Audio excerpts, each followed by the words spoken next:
নমস্কার বন্ধুরা, Mithu kitchen village ফুডে নতুন একটি ভিডিওতে আপনাদের অনেক অনেক স্বাগত জানাই। বন্ধুরা চলে এলাম আজকেও নতুন একটি রেসিপি নিয়ে। আজকে ভোলা মাছের শস্য পোস্ত করে দেখাবো। আপনাদের কাছে অনুরোধ রইল ভিডিওটি প্রথম থেকে শেষ পর্যন্ত দেখতে থাকুন, আশা করি ভালো লাগবে। চলুন তাহলে বন্ধুরা রান্নার কাছে যাই।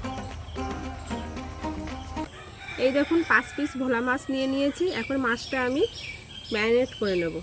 স্বাদ মতো লবণ দিয়ে দেবো, 1 চামচ রসুন বাটা দিয়ে দেবো, 1/2 চামচ হলুদ গুঁড়ো দেবো, 1/2 চামচ জিরে গুঁড়ো দিয়ে দেবো, আর দেবো 1/2 চামচ লঙ্কার গুঁড়ো, আর লেবুর রস দিয়ে দেবো। এবার সব কিছু মাছের সঙ্গে ভালো করে মেখে নেব।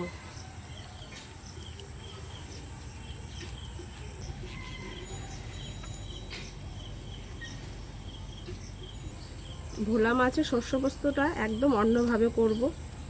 মাছটা ভালো করে মশলা দিয়ে মেখে নিয়েছি, এখন 10 মিনিট ঢাকা দিয়ে রেখে দেব। কালো শস্য নিয়েছি আর এই যে সাদা শস্য। প্রথমে আমি কালো শস্যটা বেটে নেব। শস্য বাটার সময় লবণ দিয়ে বাটলে শস্যটা তেতো লাগে না।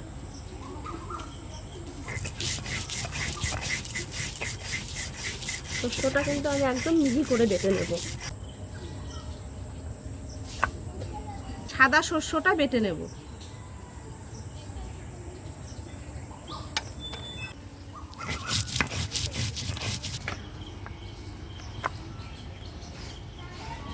পোস্তটা বেটে নেব।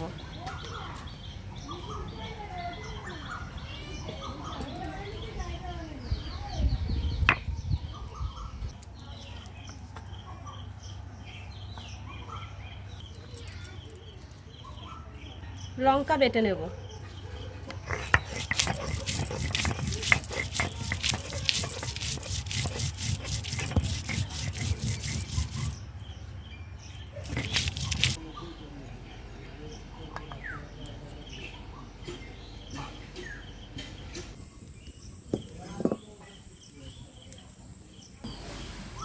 কড়াইয়ে সরষের তেল দিয়ে দেবো। রান্নাটা আমি সরিষার তেল দিয়েই করব। তেলটা গরম হয়ে গেছে, তেলটা নেড়ে চেড়ে এবার মশলা মাখানো মাছটা দিয়ে দেব।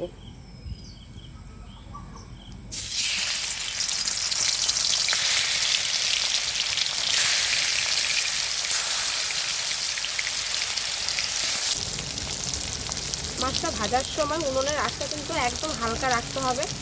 বেশি জোরে জাল দিলে কিন্তু মাছটা পুড়ে গেলে শস্য পোস্তটা খেতে একদমই ভালো লাগবে না। মাছটা এবার আস্তে আস্তে উল্টে দেবো।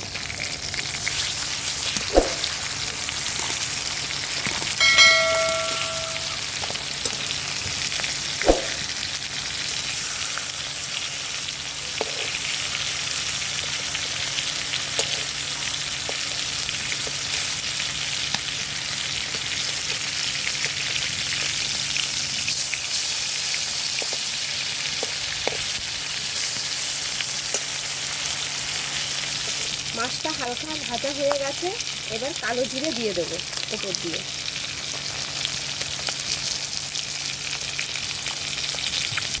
সাদা শস্যটা জল দিয়ে গুলে এবার কড়াইয়ের মধ্যে দিয়ে দেবো।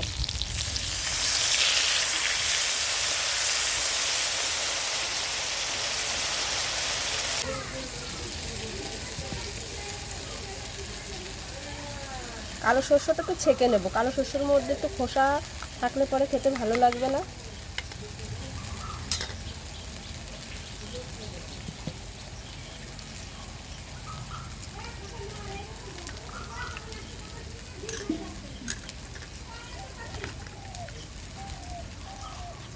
এবার শস্য বাটাটা দিয়ে দেবো।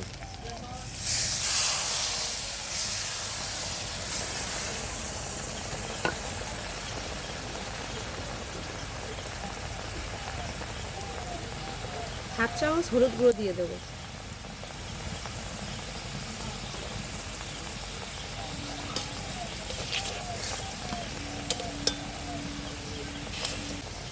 অল্প করে জল দিয়ে দেবো, এটা শস্য বাটারই জল।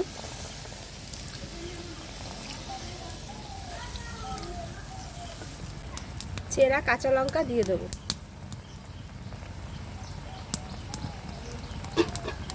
হালকা আছে 3-4 মিনিট ঢেকে রেখে দেবো।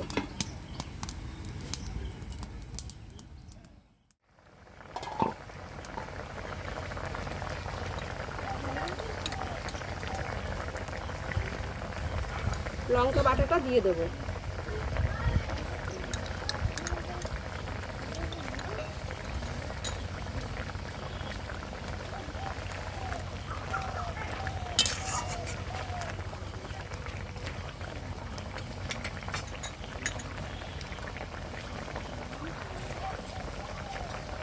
পোস্ত বাটা দিয়ে দেবো।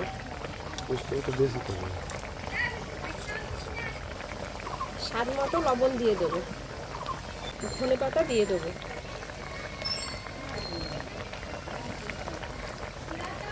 এইবার 2-3 মিনিট ঢাকা দিয়ে দেবো।